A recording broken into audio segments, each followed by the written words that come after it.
उसमें पहले समझना पड़ेगा, क्योंकि बुद्ध जो की जो संस्कृति है, जो श्रमण संस्कृति है, वो गृह त्यागी की है। अगर उसमें गृहस्थ लोग संस्कार कराने लगेंगे, गृहस्थ लोग और पूजा पाठ कराने लगेंगे, तो फिर हम जो ब्राह्मण संस्कृति बोलते हैं और फिर श्रमण संस्कृति में फिर घुल मेल हो जाएगा। फिर इसका जो रिएक्शन होगा बहुत घातक होगा। क्या होगा कि जो भंते लोग हैं, जो घर त्यागते हैं, भिक्षु बनते हैं, धीरे धीरे उन्हें कमी होने लगेगी। जब कमी होने लगेगी तो श्रमण संस्कृति को आप संभाल पाओ नहीं, क्योंकि अर्थ ही इसका यही है श्रमण संस्कृति का, या श्रमण जो है कि गृह त्याग करना ही पड़ेगा। बुद्ध का जो मार्ग है इतना पवित्र है कि आपको छोड़ना ही पड़ेगा।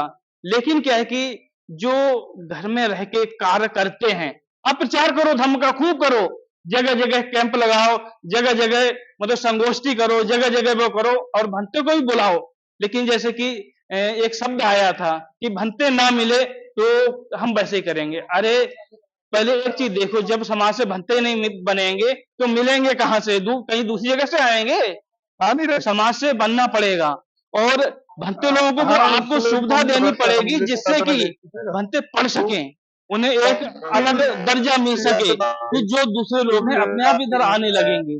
जब वो आएंगे, नई पीढ़ी निकलेगी और वो शिक्षित होगी, तब वो इस हमारी धरोहर को आगे लेते चली जाएगी। नहीं तो आप पीछे देखोगे 2000 वर्षों तक, ठीक है, या कहें कि उससे थोड़ा कम, क्योंकि 7वीं शताब्दी तक बुद्धिज्म था इंडिया में।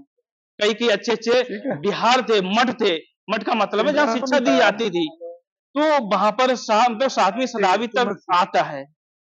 तो आप देखो, इसके बाद जब यहाँ से भंते लोग पलायन हो गए, जो भी कारण रहा उस पर मैं नहीं जाऊंगा, भंते लोग यहाँ से पलायन हो गए या खत्म हो गए, फिर क्या आप लोग नहीं थे? क्या गृहस्थी लोग खत्म हो गए थे? गृहस्थ तो लोग थे, क्यों नहीं बुद्धिज्म रहा? क्यों नहीं श्रमण संस्कृति रही? क्यों? क्योंकि श्रमण संस्कृति का अर्थ ही यह है कि सन्यासी बनना, और ये मार्ग जो है वो सन्यासी का है, बहुत पवित्र मार्ग है। इसमें आपको पहले समझना पड़ेगा, फिर परिवर्तन करो, जो भी है फिर परिवर्तन करो। बाबा साहब ने उसको भली प्रकार समझा था। 33 वर्षों तक उन्होंने खूब अध्ययन किया, जानने के बाद तब इसको अपनाया, और उन्होंने पूरी तरीके से अपना लिया, पूरी तरीके से अपना लिया, क्योंकि वो 22 प्रतिज्ञाएं आती हैं, जब उन्होंने दी हैं तो उन्होंने अपनाई होंगी, तभी हम लोगों को दी हैं, नहीं तो वो पहले नहीं देते हैं, नहीं देते। तो ये आप लोगों को समझना पड़ेगा, क्योंकि बुद्ध का जो मार्ग है बहुत कल्याणकारी है, बहुत मतलब हितकारी है। इसमें क्या है कि समूह को जोड़ता है, अलग अलग लोग होते हैं, अलग विचार के होते हैं, अलग क्रियाकलाप के होते हैं, अलग कर्म कांड के होते हैं, उनको धीरे धीरे लाके वो जोड़ता है। वो कार्य कर सकते हैं भंते लोग, क्योंकि अब हम देखें, जैसे मैंने देखा है कि आप थोड़ा टाइम है ना, टाइम, हाँ, तो मैंने देखा है कि जैसे कि और भी बुद्ध विहार हैं, वहां पर भंते जब कार्य करते हैं तो भंते को भगाओ। अब एक ऐसा बुद्ध विहार है, उसका नाम नहीं लेंगे, वो आप खुद ही मतलब वो करो, वहां पर अब धीरे धीरे तो दूसरे विचार वालों का वहां पर वो होने लगा है, उन्होंने अपने रुपए भी लगा दिए हैं। अब वहां पर वो उसमें कमरे बना के रहने भी लगे हैं। जब भंते थे, अरे भंते को भगाओ, समाज इकट्ठा हो जाता था।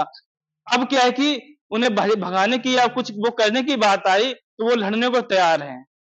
अब क्या है कि जब मेरे पास ये बात आई तो मैंने कहा आप करो ना, जब भंते होते हैं तो आप भंते को लड़ने के लिए लठ लेके आ जाते हो, मारने लगते हो। अब उनसे कहो ना, तो पता क्या जवाब आया? अरे हमें तो बुद्ध विहार पे ही जाना है, दूसरे बुद्ध विहार पे चले जाएंगे। हमने कहा अब दूसरे बुद्ध विहार पे चले जाओगे? अब जब वहां पर भंते तब नहीं कहा, मैं दूसरे बुद्ध विहार पे चला जाऊंगा। इसे आपको समझना पड़ेगा, क्योंकि ये चीजें हम नहीं समझते हैं। हम उस धरोहर को चलाना तो चाहते हैं, उससे हर चीज हम सिखाना चाहते हैं।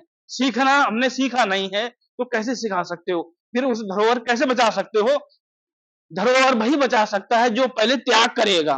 दूसरे लोगों ने मतलब इतने लोग तैयार कर रखे हैं कि वो ना तो शादी करते हैं और मरने कटने के लिए हमेशा तैयार हैं। क्या हम लोग हैं?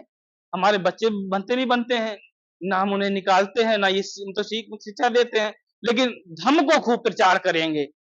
जब भंते कोई बोलेगा, अरे भंते जी आपको ऐसा रहना है, भंते जी आपको वैसा रहना है, आपको भंते जी ये करना है, अरे पहले सीखो, ऐसा नहीं कि नहीं ये पढ़े लिखे नहीं, हाँ अब जैसे भाई रही बात वैसी कि जो हमारे बुजुर्ग भंते बने हैं या कहें कि नॉर्थ साइड में जो भंते बनते हैं वो उन्होंने अभी ट्रेनिंग नहीं ली है, बहुत से हैं, लेकिन चीवर पहन के घूम तो रहे, दिख तो रहे, ये अपनी संस्कृति दिख तो रही है, उजागर तो लोग जानते तो हैं, पूछते तो हैं, ये आ रहा है। तो आपको ये पहले समझना पड़ेगा, बुद्ध का जो मार्ग है वो पहले हमें जोड़ता है।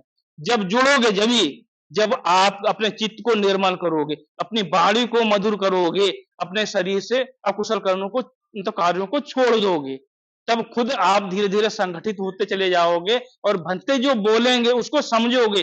बुद्ध का जो मार्ग है आप उसको समझ पाओगे, अन्यथा नहीं समझ पाओगे, क्योंकि आप कितना भी करते रहो वो एक दूसरे को देखेंगे, अरे हम क्यों इसकी बात माने, हम क्यों उसके कार्यक्रम में जाएं, तो भीड़ भी नहीं होगी। अभी मैं आ रहा था इस मतलब बुद्ध विहार पर, तो मैंने देखा एक ज्योति जागृति संस्थान है, वो आप सभी को पता है, वो दूसरे विचार वालों का, लेकिन वहां पर खुले पार्क में हो रहा है प्रोग्राम और कम से कम 200-300 लोग हैं।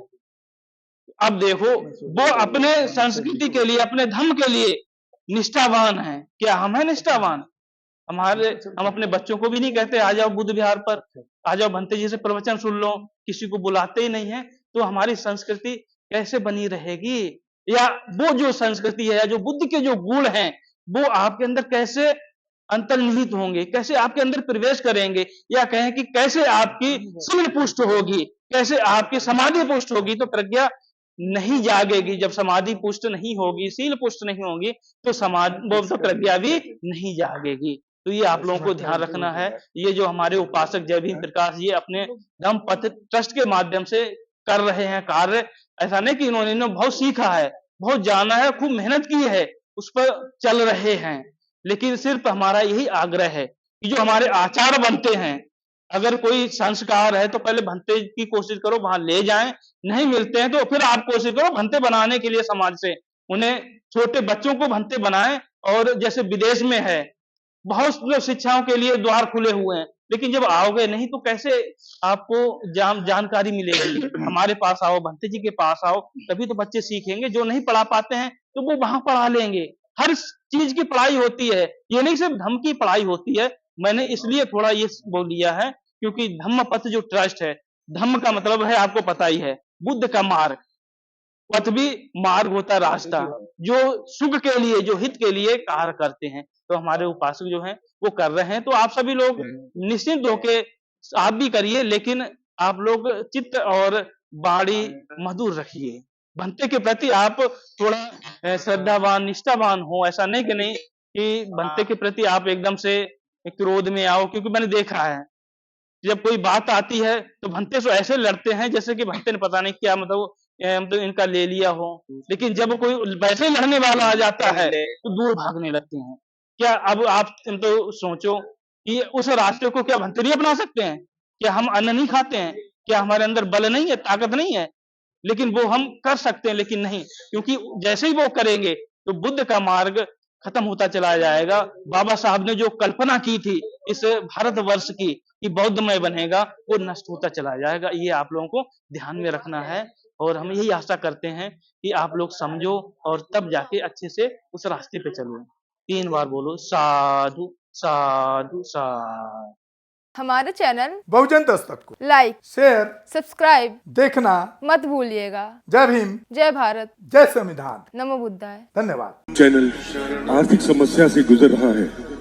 अगर आप बहुजन समाज में बाबा साहेब आम्बेडकर और तथागत बुद्ध की विचारधारा को अधिक से अधिक लोगों तक पहुंचाना चाहते हैं तो हमें आर्थिक सहयोग प्रदान करें, ताकि हम अपने चैनल के माध्यम से देश विदेश में समता, बंधुता, एकता और संवैधानिक अधिकारों को ज्यादा से ज्यादा लोगों तक पहुंचा सकें। आप अपनी सहायता राशि नीचे लिखे खाते में जमा करा सकते हैं। खाता धारक गौतम रत्ना, खाता संख्या 316957686551, IFSC कोड SBIN 0060336, बैंक भारतीय स्टेट बैंक। आप हमारे बैंक खाते का विवरण स्क्रीन पर भी देख सकते हैं। जय भीम, जय भीम। मैं गौतम रत्ना आपका बहुजन फिल्म प्रोडक्शन में स्वागत करता हूं और आप हमारे प्रोडक्शन हाउस के अंदर अपना कैरियर बना सकते हैं as a film director, as a producer and actor and actress and editor and cinematographer also.